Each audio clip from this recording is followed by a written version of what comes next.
ከኢትዮ ቴሌኮም አክሲዮን የገዙ ባለድርሻዎች ስለ አክሲዮናቸው ምንም አይነት መረጃ ማግኘት እንዳልቻሉ ተናገሩ።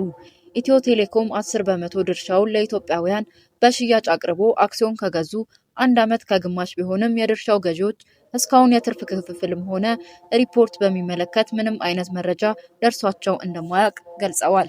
አክሲዮኑ ለሽያጭ መቅረቡ ይፋ እንደተደረገ መግዛታቸውን ለሪፖርተር የገለጹት አቶ ኃይሉ ታደሰ የተባሉ ባለድርሻ 1 ዓመት ከ6 ወራት ለሚሆን ጊዜ መጠበቃቸውን ነገር ግን እስካሁን እየሰራን ነው ጠብቁ ከሚል ምላሽ ውጪ ምክንያቱ ምን እንደሆነ በግልጽ እንዳልተነገራቸው ተናግረዋል።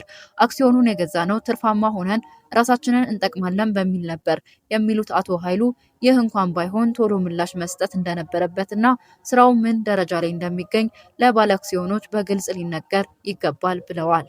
ኩባንያው አክሲዮኑን ለሽያጭ ከቀረበ በኋላ ምክንያት ብሎ ያቀረቡ የነበረው ባለ አክሲዮኖች የዲጂታል መታወቂያ ባለመቅረባቸው ስለነበር ዲጂታል መታወቂያቸውን በቀረበላቸው ጥያቄ መሰረት መላካቸውን ገልጸው አሁንም ችግሩ ይህ ከሆነ ዲጂታል መታወቂያቸውን ለላኩና መስፈርቱን ላሟሉ ገዢዎች የትርፍ ክፍፍልም ሆነ ሪፖርት መላክ እንዳለበት ካልሆነም ምክንያቱም በግልጽ ማሳወቅ እንደሚገባው አስረድተዋል።